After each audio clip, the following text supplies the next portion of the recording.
Hi, Coach Harper here, Hoop Nation, here with Sean Davy, Brick by Brick. Brick by Brick. Sean Davy, what is Brick by Brick? Performance training company. I started in 2020. The goal is to have a hybrid company to train you in your skill for basketball and the sport, and also in the weight room for performance. You say basketball specific, or is it just Sport specific, the goal. sport specific? Sport specific. The goal of it right now, which is me being the person running it, teach a lot of skill development within basketball, and then on the backside, a lot of weight training for sports development in terms of speed, agility, strength conditioning, movements, etc., etc. What's your background like? What qualifies you to be able to develop somebody in these areas? Like, what kind of history do you have? What kind of education do you have? So get into it. Extensive. I first got started 2017 summer on the year belt over there at ASA. Just taking stats, recording. Then that summer, learned under you all of 2018. Switched my major from computer science to exercise science at Georgia State. Then got my 4-year degree in 2021 in exercise science. Got certified to train under ACE in 2021. But during all that time, getting all the certificates and degrees, was learning under you how to train, was part of the weight room development at ASA. That really showed me how to really train guys in a group setting for the first time. Took that same model, had it under my belt. Took that to how do I take a group setting and make it individual, turn to personal training on the side.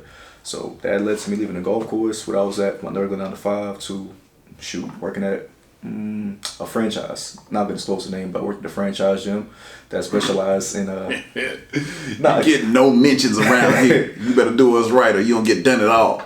Not gonna disclose the company name. But I worked there for a year and a half, and it was pretty great. Worked in the North Georgia area, responsible for training a lot of different kids, teams as well. Had a baseball team I trained for the first time. That was fun.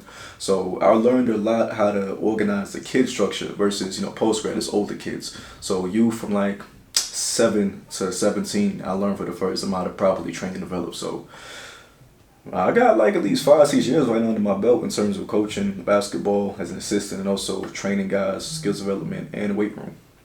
So with basketball development, there's a lot of basketball that's self-taught. Yeah, for sure. Basketball out of all sports is a lot easier for a kid to go outside and just emulate stuff that they see, try to shoot like this person or do something that they feel like works. What do you feel like is if you had all your resources at your fingertips, what do you feel like the proper line of progression for developing a basketball player would be? Oh man, I feel like the first thing is understanding the spacing of the court, and more importantly, understanding the rules of the game. Dribbling and stuff comes with time, but as long as you know proper spacing and where you should be on the court and the rules that goes with it, from ages, I think 3 to 6, that's good. Then I say from 6 to 8, now we're learning how to probably let the ball the right way, how to dribble, how to properly come off of screens, learning what screens are, learning what a certain type of offense is. Could be Princeton, could be flex, defense, just now get introduced to zones. Then I would say from 9 to 13, now you're developing more of what you call an isolation game, how to get guys off. You create separation to score. And then I'll say from 14 to 17, now you're developing to be a prospering individual in a prospect world in terms of college athletics to get a college scholarship. And then on the back end, in terms of, training-wise, movement, got to train kids how to move well. A lot of stop and go. So with that, if you could weigh the two between doing your skill development or just the athletic, plyometric, explosive movement, and just getting the body to move in a proper manner. How do you kind of split between the two if you're able to do both? Because it's a lot of people that do the skill development stuff. Yeah, it's a lot of people. No shots fired, but a lot of developmental, and I can say it like this because I used to be the same way. A lot of developmental stuff, it really centers around dribbling a basketball more so than it centers around developing a basketball player. Yeah. So if you were weighing between the speed, balance, teaching that side of it as opposed to just doing it versus learning how to do basketball with a basketball. Like, how do you kind of balance? Like, where would you kind of draw the balance between the two of them? Man, it's kind of individualized because everybody's different, you know. Like, when I first work out with a kid, I do a movement assessment test, see how well they move. And then I'll just assess to see how well you play on the court, what your skill level is like. And if your movement quality is really bad, but your skill level is pretty good, let's just say this outweighs that. It has more priority over you playing basketball. Let's say, though, you aren't that good, but you move pretty well. You're pretty much athletic, but you have no basketball skill. There's no need to like really focus so much on the speed, agility, or any type of strength conditioning part too much. It's most of the basketball part. Could be like coordination is off, don't know how to dribble the ball properly. Could be hands are kind of funny on shooting. So every person is different. You got to just assess how they are on the court and off the court in the weight room, and then just gauge. I tried like an hour and a half sometimes if I'm trying to do both. So 45 minutes on the court, take a 15-minute break, and then maybe 30 minutes in the weight room just to focus on movement, squats, hinges such as deadlifts, some core, some footwork with the ladders, just to teach them how to probably move their feet fast, and then just introduce them to like some upper body stuff, pushes and pulls. If you were to give away a little bit of cheat code for some things that this is something that happens. People, when you have a conversation with people mirror who they talking to. Yeah, for sure. Motion wise, you just made me sit up in my seat a little bit. You gonna slash down now? don't try and tell me what to do. I don't get down like that. All right. So, am I slouched? I had to get back down real quick. Get back to me real quick, man. Sure. Try to get me on your. No, sir. Cool. No, sir. Cool. All right. So, if you were to give a little cheat sheet to a prospect that wanted to get stronger, didn't have weights, like what kind of stuff would you have somebody involved with that just like a couple little nuggets that they could do on either consistent basis? What kind of consistency and what kind of stuff would you have them do if you because it's, you know, as I know out here dealing with the athletes, there's a lot of people that got nicks and knacks that they got to deal with, and I know how important strength and muscles is toward keeping other areas of your body strong. True. So you know, it's not something that I don't feel like it gets discussed enough in basketball. You know, like it's almost like two separate things. Like you got a speed and agility person, but it really should go hand in hand. So what kind of stuff would you suggest to somebody make sure that they try and touch on 2 to 3 times a week or something like that? Oh man, especially right now in the AAU season, your knees, your patella tendon is going to be used up a lot. So if you go towards your you go into your house and find a couple of heavy books, you can use that as a way to help load for certain things with a backpack or without the backpack. For example, if I were to like stand up and put myself on this wall into a squat, I can squat and hold that squat for like 45 seconds. Now all I'm doing is trying to build up a lot of stiffness in that tendon right here, just so it can be stronger. It's like a rubber band. You know the blue noose rubber bands from AJC back in the day? You'll get it, make hornets with it in class. What did you do? What did you make with it? Hornets. Like, you know, you get the paper, make a hornet, and you like, you know, pull the rubber band back in. Hornet? Yeah, a hornet, so we called it. You got a blue rubber band, the blue noose rubber band. You took paper like this, you tear it like, you know, corner piece right here, fold it again, and what you do is you just pull it back, make a hornet, and it'll hit somebody, pop somebody. You'll get suspended for it, but like, that was what we did in middle school. When was that considered to be a hornet? I have never heard that. What y'all called it? The thing. We called it a hornet. Man, who was we?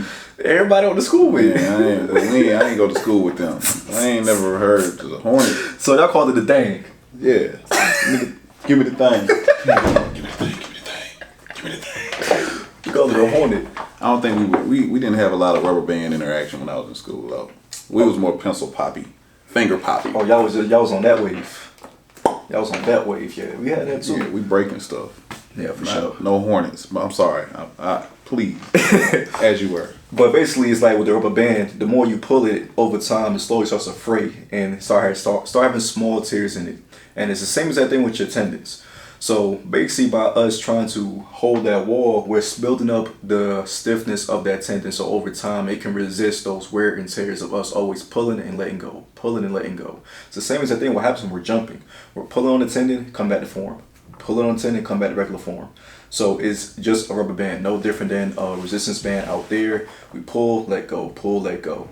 over time, those pull just puts that tendon in inflammation. And too much inflammation will lead to degradation. And then it's a reversal of that tendon. It's a lot of syllables. Inflammation and degradation.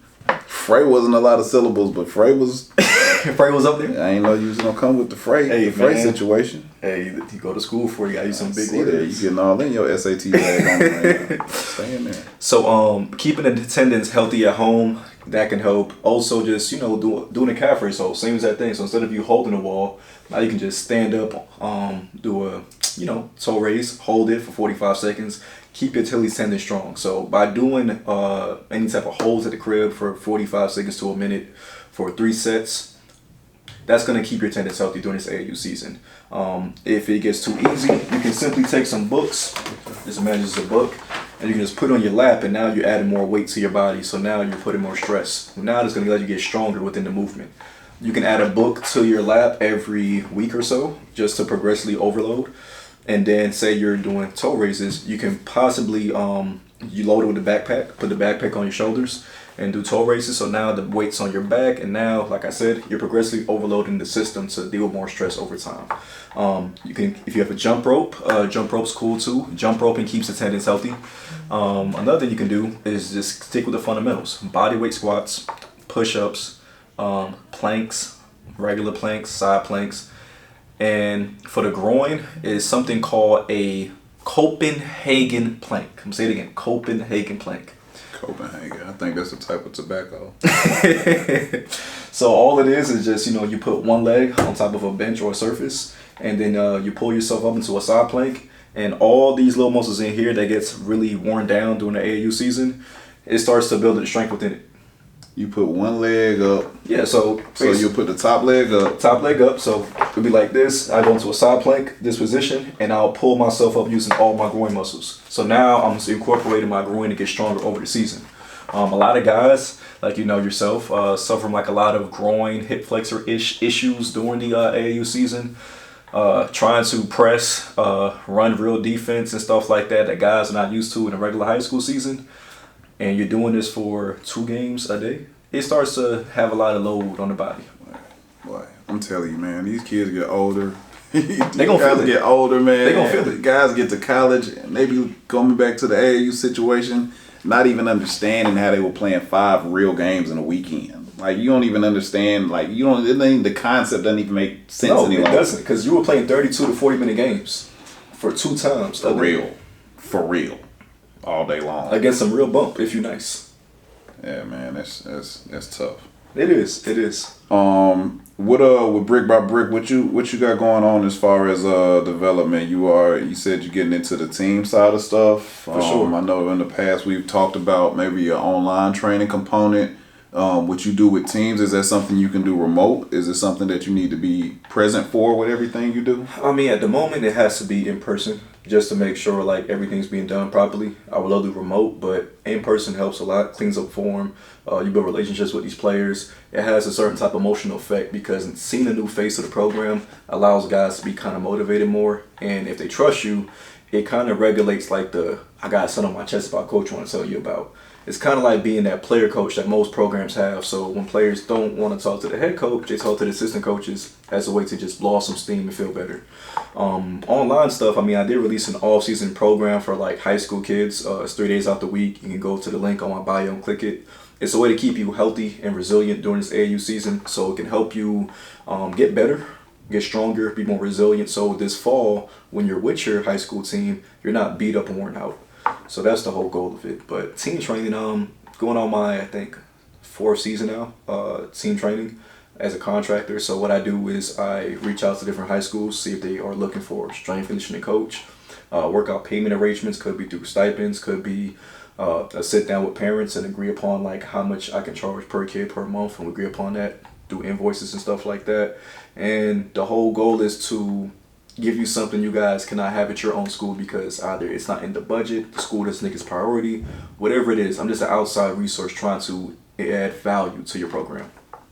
Yeah, since we've been coaching, I'm over here at Paideia School now. Yeah. And prior to that, when I coached at Martin Luther King High School, all with Eddie Johnson. Like he came from the Miller Grove umbrella, and ever since then, like the speed and agility, the strengthening, like that component has been a mandatory necessity for the guys. Like shout out to KP.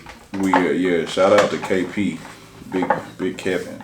Yeah, Jesus Christ, Kevin Peoples, that guy. He as much credit as you have to give to Coach White and the job they did over at Miller Grove, as far as putting guys in alignments and giving them the tools to be successful on the court with spacing and having prospects with talent. Yeah, Kevin Peoples, KP was that guy. Just as if that all season work for certain guys, he was probably even more important. Yeah. Than being put in a position to be successful, because that whole roster felt like you were playing against grown men. And that was just so different, and it was consistent. Like though that KP was in their program from the time that he started building over there. White started building stuff over there, and to the last championship, bro.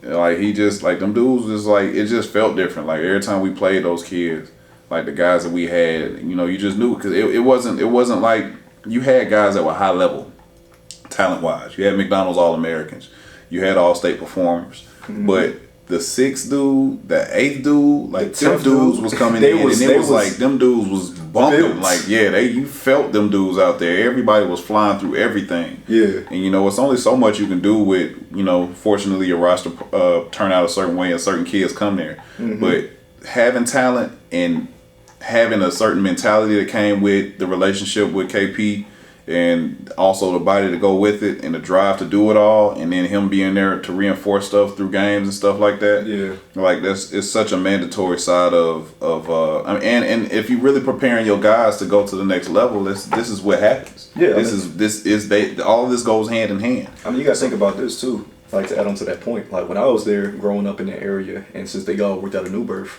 I'm in 8th, 9th grade seeing all this stuff go down, and this is. But May, guys are getting it in right now with KP. The whole summer, regardless of it's an AAU situation or not, the whole team that is on that roster of varsity is getting work in as we speak. From May, June, July, August, there's no break. Season, same thing. And it's like, damn, it's a year-round training thing with them. Like, this is really what it is. So they're year-round training. It's the same roster. You might have a few guys may come in and add to the situation after seniors leave, but for the most part, it's the same roster. And they train year-round with a guy who is trying to make you perform at the highest level every time you get in the weight room. I'm gonna tell you the other thing too is that, is that I know the guys that were over there. Yeah, like they weren't in the basketball gym nearly as much as they were in there with KP. No. Like they got up and down and played, but it wasn't like what skill development is today, where you had a bunch of guys working on floaters and getting up hundreds and hundreds of jump shots. They played and they competed against each other, but them dudes was lifting and getting strong AF, and then coming and hitting stuff, and it was easy. Yeah, they were just in a whole nother. That's how they became a big part of them becoming a. 7 state champions or 6 or something like that. It was 6, but they still 6 a year off and then 1 or 7, something like that. And being a national scheduled team, like the stuff that you do and that KP does, like for programs that aren't looking for a person to be able to drive stuff that way in a serious manner, not somebody that kind of live for, somebody that just look like they've been in the weight room. Like, you got to take advantage of if you're capable of it. Because you're conditioning your guys for the rest of their basketball career. Yeah, especially you start early with like a 9th grade group. You just got to get them used to it, because that's just gonna be the expectation. So some guys get to college and they lifting for their first time, like to a certain degree, like you behind. You behind on your own development. You are. And the service you're able to provide, like you got to make sure that. People that have a chance, man, y'all gotta tap in. Y'all gotta tap in and figure it out. Figure out how to get something going more consistent so that you can grow your program. If you're trying to grow a program, that's with all sports. Yeah, the weight room side is something that has to be implemented.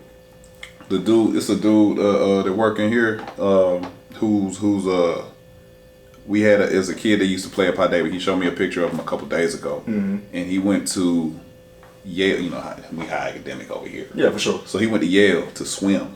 Okay. That mofo so big right now, like he's a swimmer, and they just talk about the training table and the weight room and all that kind of stuff.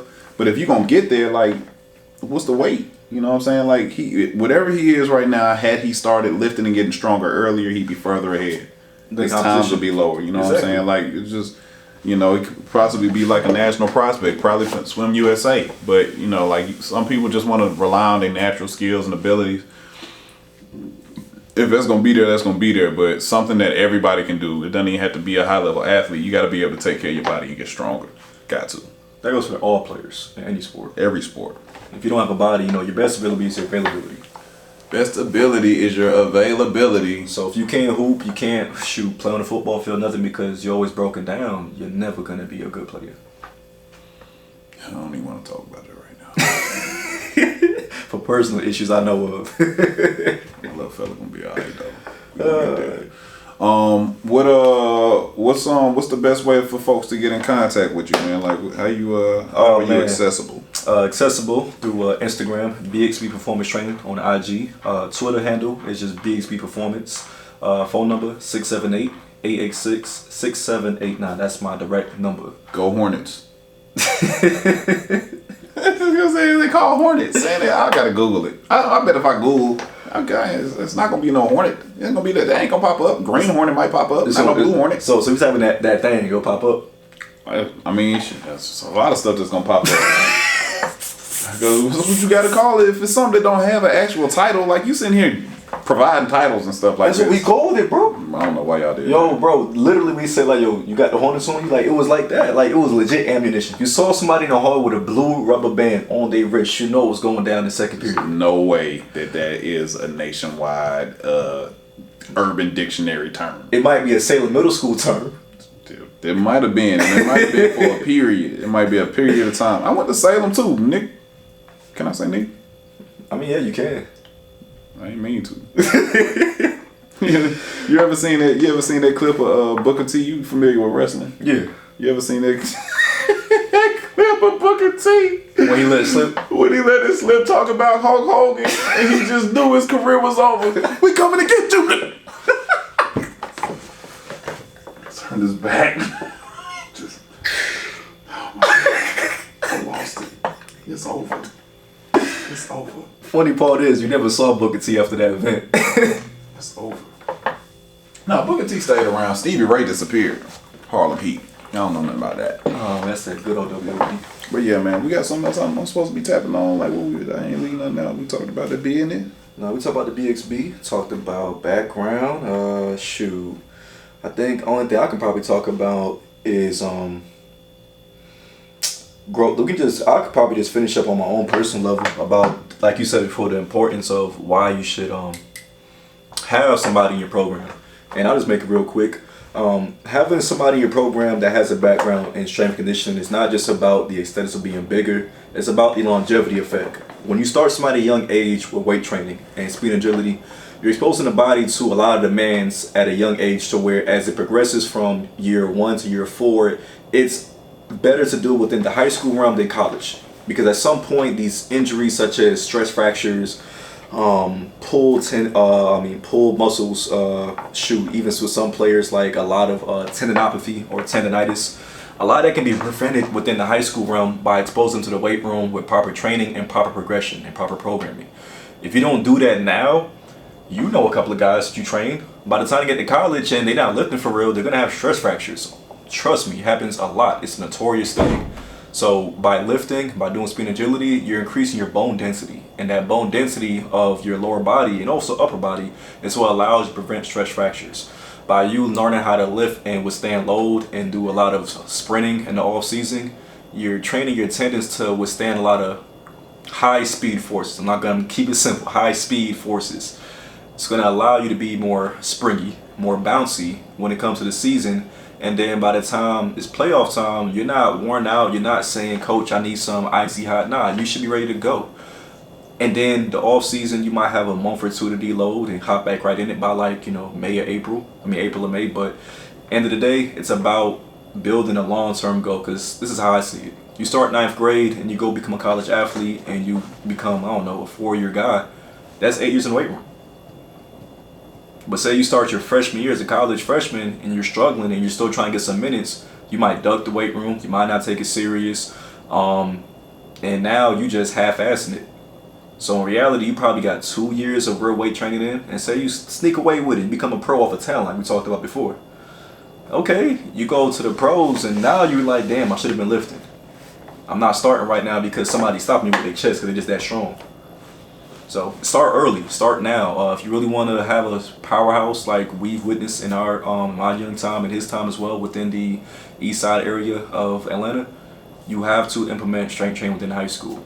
Figure it out with a coach in the school. See if it's a stipend situation. See if it's a contract situation and parents funded, whatever it may be.